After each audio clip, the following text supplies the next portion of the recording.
Hi there, I'm Shauna Lake with Deep in Talent Strategies. I'm a human resources consultant and I'm a career coach and career consultant. And I work with companies and individuals, and it allows me to keep both sides of the employment equation connected to what each other needs and wants in today's job market. I am excited to share some information with you today about interviewing and how to set you up for success in the interview process. We're going to talk about the 4 common types of questions you could expect to get in an interview today. I'm going to share with you what the sample questions, what they really want to know when they ask those questions, sample answers, and then I'm going to teach you what I call interview ping pong, which is how to ask a question back to them in a way that gets an engaging two-way dialogue started, because that's how they'll remember you and remember how the conversation with you went. But I'm going to tell you a little trick about how to do that and why it matters. And then we're going to talk about the STAR method. If you've never learned the STAR method, situation, task, action, and result, to answer questions, I'm going to talk through that with you because it is a highly effective way of answering interview questions, and some companies expect it.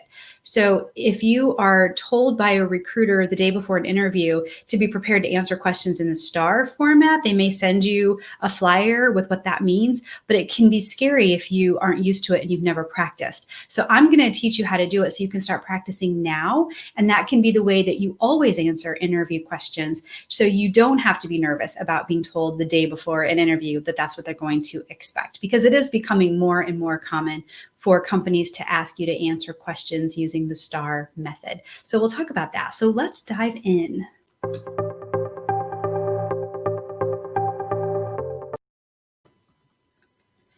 All right, I'll make my screen a little bit bigger here.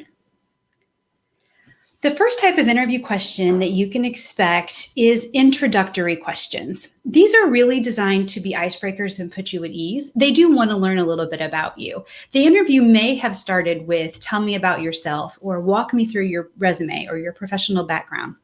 And that is to learn a little bit about you and really get you comfortable. The thought process being you're going to be most at ease talking about yourself before you dive into difficult questions about the nature of the new position or a new company.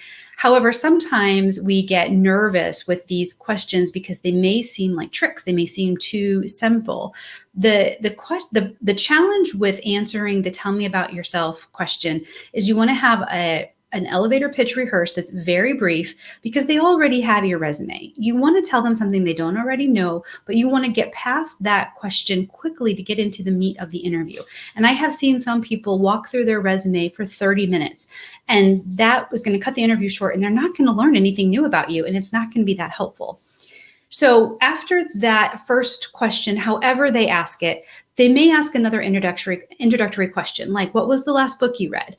What do you do when you're not working? These are questions that get you talking, get you more comfortable in theory, get you talking about yourself, and they get to learn a little bit more about your personality and what drives you. But the test of these questions is being able to answer them succinctly and clearly and having an answer prepared.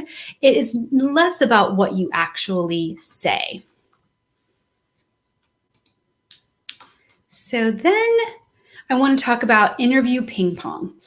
When you have been asked a question in the interview and you answer it, try to ask a question back to them that's relevant. And I want to share with you why I think this is helpful.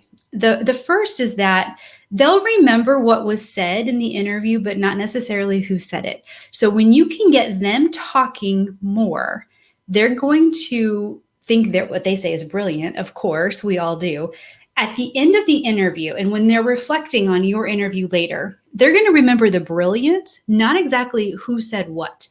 So the more that you can talk, the more they're going to remember that conversation. The more that they can talk, the more they're going to remember that conversation in a positive way. Now, another positive benefit of asking a question back at the end of the interview is that it forces you to move on.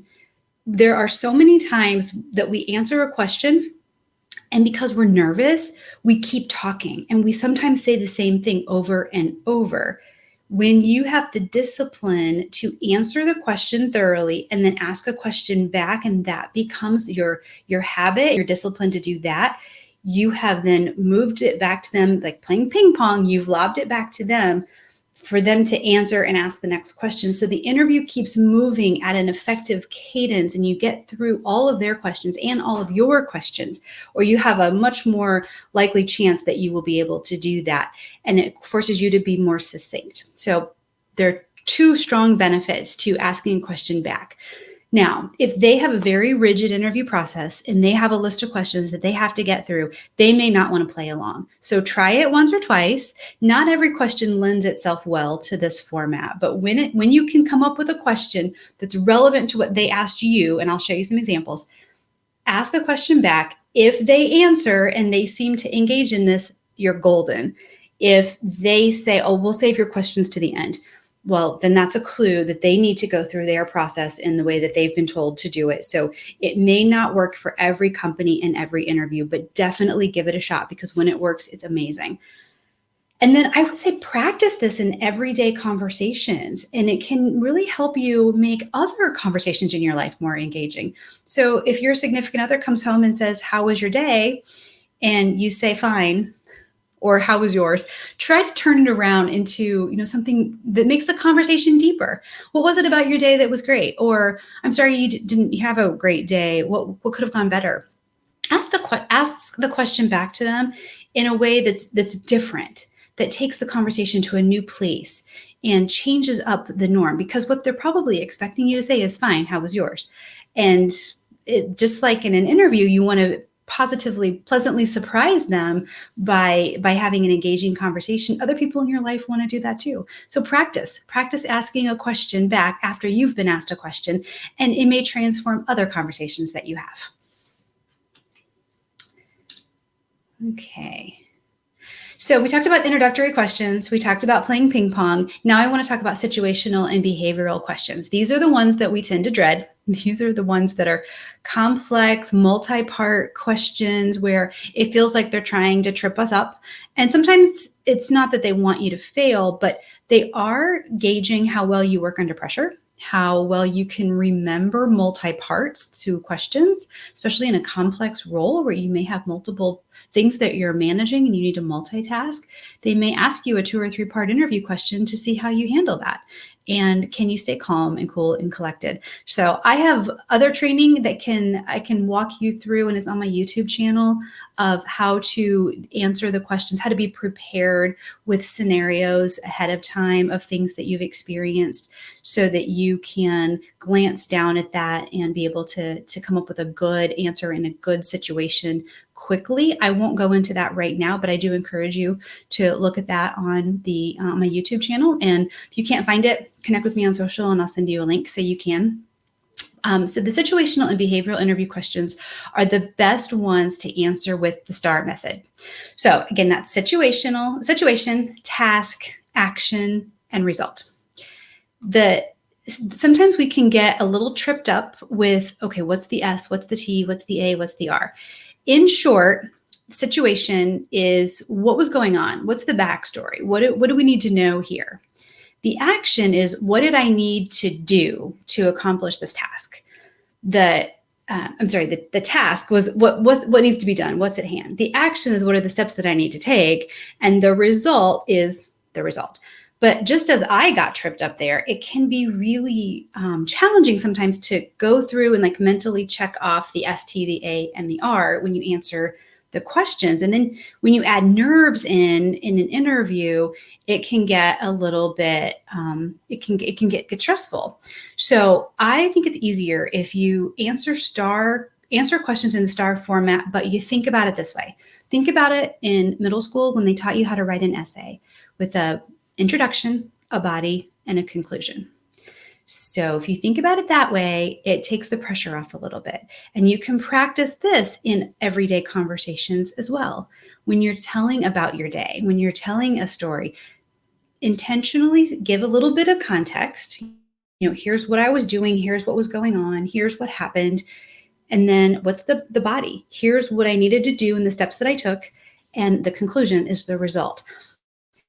And the two biggest pitfalls that I see when people answer the situational and behavioral interview questions and they try to do the STAR format, or even if they don't try to do STAR, the two biggest pitfalls are going off onto a tangent and dragging it out far too long. Again, you want to be very succinct and get through as many questions as you can of theirs, and then you can get through all of your questions and you've both learned as much as possible in the interview. The second pitfall is forgetting to tell how it ends. And I know that sounds silly, but when you add nerves, it's pretty easy to do. So sometimes the interviewer will help you out a little bit when you finish answering a question to say, and what was the result? If they do that, that's a signal to you that you forgot to satisfactorily tell them how it ended, and be more conscientious about that going forward. That's the most common follow-up question in an interview is, well, what was the result? Or what would you have done differently? So that's when you get a question back, that's a really good sign. That's a really good sign that they were engaged and following along in your story and they want to know more. So run with that. That's fantastic. When you get a question in a situational behavioral question, or really any interview question, if you answer it in longer than 3 minutes, you are not being succinct. So practice interviewing and even record yourself telling some of your stories and examples in under 3 minutes. If it takes you longer to answer 3 minutes in a question, you have probably lost them in terms of their attention span, and you've probably gone off in a couple of different tangents. So practice that. I recommend recording yourself, and I actually do mock interviews with people and I record them. So I can give you that feedback and then you can go back and watch it yourself as well. So let me know if you're interested in that. I'm happy to help. Sometimes a question is an example, tell me about a time when X. And sometimes you've never experienced that. If you have any relevant examples or stories, share them. But if you truly don't, then you can transfer it to a hypothetical. You can say, while I have not experienced that specifically, here's what I would do if that happened. That's a good way to pivot a question like that. Now, when the question is asked to you as a hypothetical question, tell me what you would do if a customer was very angry. Well, if you can go back and tell a specific story, great. If not, go ahead and tell it in terms of what you would do, but that doesn't lend itself to the STAR method. So you don't want to force it if it doesn't apply in a specific situation. Okay, let me show you a couple of examples here. So a sample question might be, what would you do if a member of management asked you to do something unethical? Well, what they want to know is about your values and how you think about things, and it's also a test of emotional maturity. A sample answer may be, if I were asked to do something unethical, I would confirm the request, and then I would explain why I don't think it's the best path forward. And if he or she were insistent, I would have to report the behavior following our reporting procedures. So that's a hypothetical question. I don't have to go into a past example, but if you have on the great. Now I want to talk about ping pong. So what you want to do is answer the question as succinctly and thoroughly as possible, but then ask the question back. Do you have defined reporting procedures for conflicts of interest, harassment, or unethical behavior? So it's a question related to what they asked me. And they may say, in fact, we do, thank you. Or we'll save your questions for the end and you'll get your cues about whether or not they like playing this game based on that. So there's an example of a situational question. Here's another one. This does lend itself to the STAR method. Tell us about a time when you had to tell a customer no. What they want to hear is your approach to customer service, how you look for win-win solutions, and how you adhere to policy versus look for some flexibility. So a sample answer might be, at the bank, I had a customer who was a co-signer on her daughter's account. The daughter was over 18 and the mother wanted to close the account. I explained that our processes require the adult account owner to be present, and the mother was frustrated, but I arranged a time when both of them could meet in person on a Saturday to close the account. The result was that they both remained bank customers and they thanked me for my efforts. So could you hear the situation, the task, the action, and the result? And it was clear and it was succinct. Now, if the interviewer wanted to know more about that situation, they could ask a follow-up question. Otherwise, I just answered it very clearly and in a way that paints me in a positive light. And that's what you're trying to do. Now I want to ask a question back. I know from my research that that customer service is one of your core values. How do you provide ongoing reinforcement for employees? So when you can ask a question back that's related to what they asked you, but also demonstrates your homework and that you did research, it's score. You're nailing the interview at that point. Okay, so the next category of questions are job-specific questions. And these are a little bit more difficult to show you examples of because they're going to be related to, but I will, but they're going to be related to the job description in your specific field or industry. They may be about tools, technology, processes, frameworks that you use, hardware, software, things that are going to be taken from the job description. So you best prepare for these questions by doing a deep dive into the job description before the interview. But when you get these, and these also may or may not allow you to answer in the STAR format, but definitely allow you to ask a question back. And this is where asking a question back on job-related questions is where you can go really deep in understanding what's expected in this position and whether or not this is going to be a good fit for you. So I definitely encourage you to ask questions back as long as they'll play along on job-specific questions. Here's an example. How do you stay current on emerging topics in our field? So what they want to know is your industry engagement and your commitment to lifelong learning. A sample answer might be, I subscribe to several journals, magazines, and email newsletters to follow emerging trends and legislation and best practices. For example, I'm specifically following X right now as I have read management and leadership books.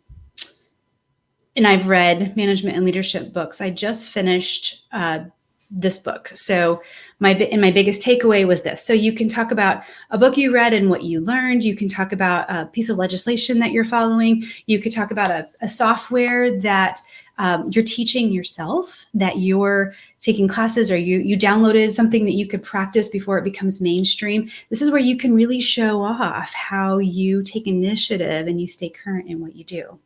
And then you can ask a question back. As I mentioned, I'm actively following the X bill that's moving through Congress. How do you anticipate it impacting your business?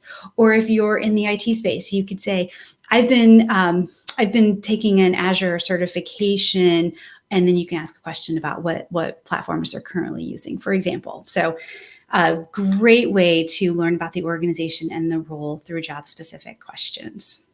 The final type are the bad, inappropriate, and awkward questions.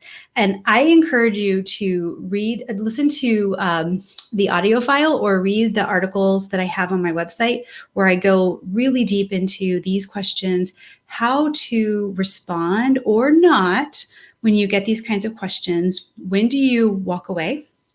When do you refuse to answer? When do you answer and chalk it up to ignorance? And when do you need to actually report certain behavior? So that topic is worthy of its own training. And so I have that in an audio file and then also in written form. I encourage you to get that. So I hope that you have learned the 4 common interview types. I am happy to answer any follow-up questions you have or share additional information. And here's how you can connect with me on social media. I'm on every platform except TikTok because I'm just not that cool. So it's been great talking with you and talking about the 4 common interview question types. I hope this has been useful. Best of luck in your job search. Take care. Bye-bye.